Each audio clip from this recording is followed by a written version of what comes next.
Hi, my name is Taylor, and my country profile report is on the country of Nepal. Just to give a little background information about the country, the official name is the Federal Democratic Republic of Nepal. It's a landlocked country between Bangladesh, India, and China. It's home to about 26.4 million people, and its official language is called Nepali. The capital city is Kathmandu, and the country is operated as a democratic republic. Child marriages are a huge issue that Nepal is facing. It's a huge social issue in the country right now.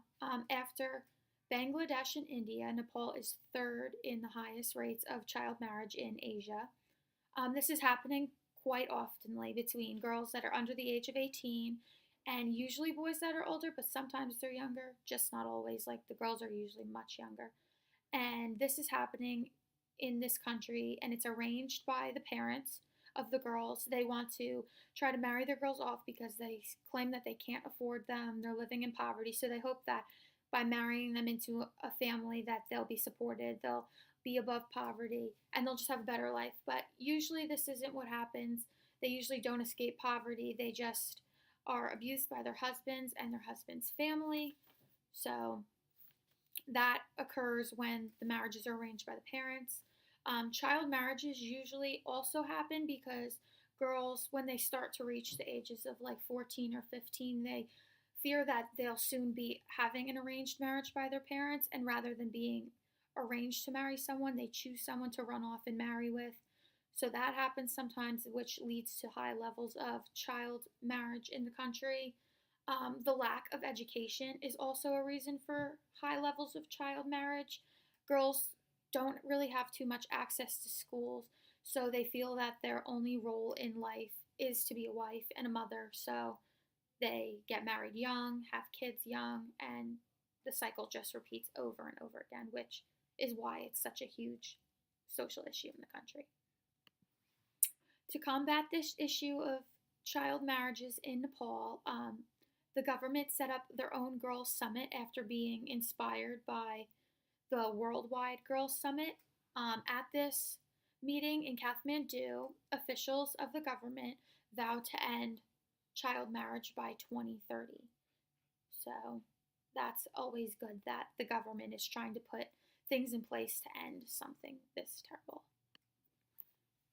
Nepal has economic issues as well. Nepal is one of the least developed countries in Asia. Over a third of its population lives below the poverty line. Most of these people are farmers and raise livestock, and only one third of the GDP is in this industry, so it's really not bringing in too much money for the country. Nepal has so many ways that they can increase their economy and make it better, but the political instability is stopping them from allowing them to do this. Nepal actually has an interest in hydropower, and in the next probably decade or so, they can be one of the leaders in this industry. But because of the political instability, it's really hard for them to get a grasp on this industry and start succeeding in it. So once they can get that under control, they can start working towards bringing in income and money into the country with this hydropower. Another reason for the economic issues that the country has is because of earthquakes that occur. There was a major earthquake just a few years ago, and it destroyed so many homes and businesses.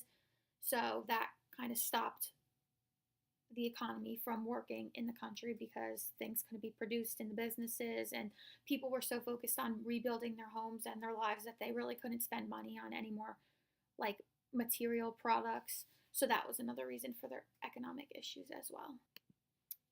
Nepal also has its political issues. Like I mentioned before, there's a lot of political instability in the country. There's a lot of gridlock that happens between the politicians.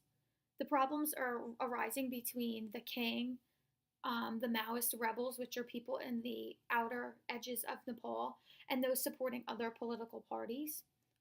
There's so many ideologies in this country about how the country should be run that's what's happening is people are fighting about it, and it's just causing so many problems that are more than just having an unstable government. As I said before, it's going into the economy, and it's just not letting any progress be made in making the country better.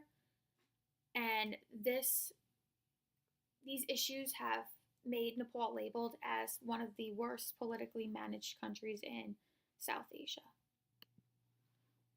Globalization has had a huge issue on Nepal. Um, in the political side of this, its globalization has affected Nepal because they switched to a democratic republic style government. They originally were a monarchy, but countries surrounding them, like India, they became democracies. So Nepal felt that they needed to keep up with everyone else, so they switched to a democracy. Um, in the social issues area, like I said, they were inspired by the World Girls Summit that was held to talk about child marriage all over the world and how it could be fought. So Nepal was inspired, and they had their own Girls World Summit to try to end child marriage in their country by 2030, because so many other countries have ended it already that they're kind of behind and they want to keep up and they want to end it too. Um, Economically, Nepal has been affected by globalization because they want to find a new way to make money, and the big um, way of making money in the country right now, or well, not in the country, but in the world, is with renewable energy sources. So their interest in hydropower is showing the rest of the world that they're coming up with something new and innovative and trying to make money with something that everyone in the world is in need of, which is renewable energy sources. So globalization has had a huge impact on Nepal. So, as part of the project, we had to plan a trip to the country we studied, which mine was Nepal. So, the estimated travel budget that I've come out with for all the airfare, the accommodations, the food, the transportation, the activities is a little bit over $12,000, 12,410 to be exact. But yeah, so I'm just gonna go into like the details of everything. So for the flights, I found flights from Philadelphia to Kathmandu that have 2 stops, and it actually takes more than a full day to get there. So it'll be the takeoff is 5:32 a.m. on April 30th, and will actually arrive in Nepal on May 1st at 10 p.m. So it's going to take over a day to get there, which is a lot of traveling. And then coming back, the takeoff is 1:30 p.m. on May 7th, and you land in Philadelphia at 5:17 p.m. on May 8th. So again, it's going to be a little bit more than a day to get back. Um, I found these flights on United.com because when I fly internationally, I usually fly United, so that's just what I went with.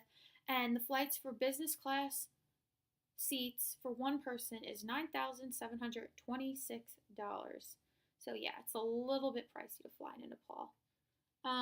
The hotel I found though, however, is like super cheap compared to what you'd find in America for like the same kind of accommodations.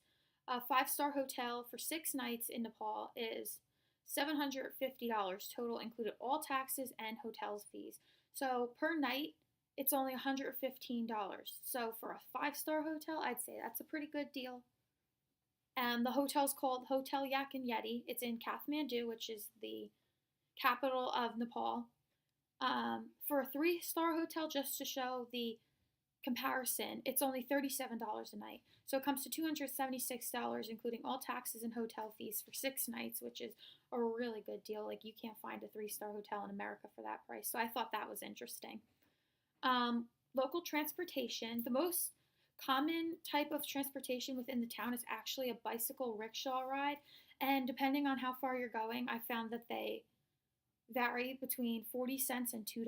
So it's pretty affordable. Taxi rides are usually about $10 for an hour across the capital.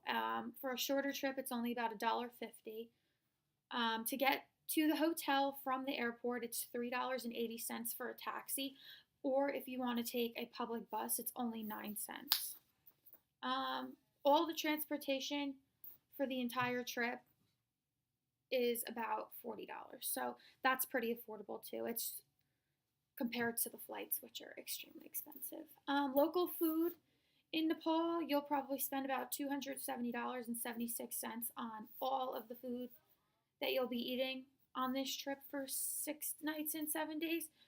Foods like crepes, tartelfilet, which is baked potatoes, onions, bacon, French reblochon cheese, quiche Lorraine, grilled Cajun tofu, foods like that, like common Nepal foods, is what I've listed on the report to be eating. So again, it'll be about $270 to eat in Nepal. Um,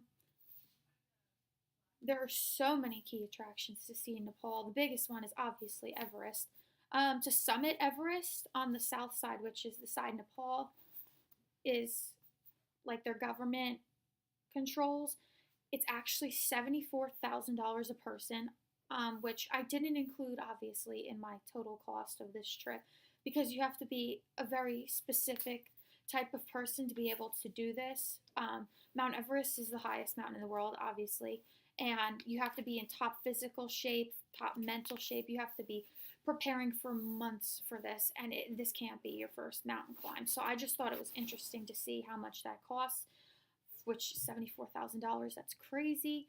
But it's about a 3-month trip, and you are led by teams of experienced climbers as well as indigenous people to the area of Everest. They're called Sherpas.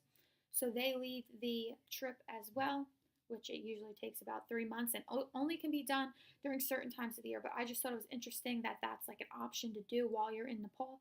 So that's why I listed it on my paper. For activities that actually can be done, there are museums and buildings to see in Durbar Square, which is in Kathmandu. It's about $10 a person, and it's shopping and foods and different things. It's a lot of local tourist things to do. More museums and sightseeing things, which are actually free, is the Guyeshwari Temple, which is free, and the Tumadi Square, which is free also. So those are always good. If you want to see Everest, there is actually a way you can do that. There is a helicopter tour, which is $1,300 a person. It's 5 hours, and you get to go in a helicopter above the mountain, which is almost 5 miles off of the earth. So for being such a difficult to reach place, somewhere that's so dangerous, if you really want to see it, I think that's the way to do it. And it can be done whenever during the year. So this is a thing that can be done on this trip. It's $1,300 a person. And something I thought was interesting is the Jungle Safari Jeep excursion, because Nepal has some of the highest mountains in the Himalayan mountain range, which is located in Nepal. And contrasting from Everest's cold temperatures, this jungle area actually has warm temperatures. It's home to so many different animals that are native to the area. It's about $250 a person. So that's an experience that, if you're in Nepal, I definitely think should be taken advantage of. So that's about it for the travel budget. Again, it's $12,410 approximately for everything in Nepal, which is a lot of money, but definitely something I think people should see more often.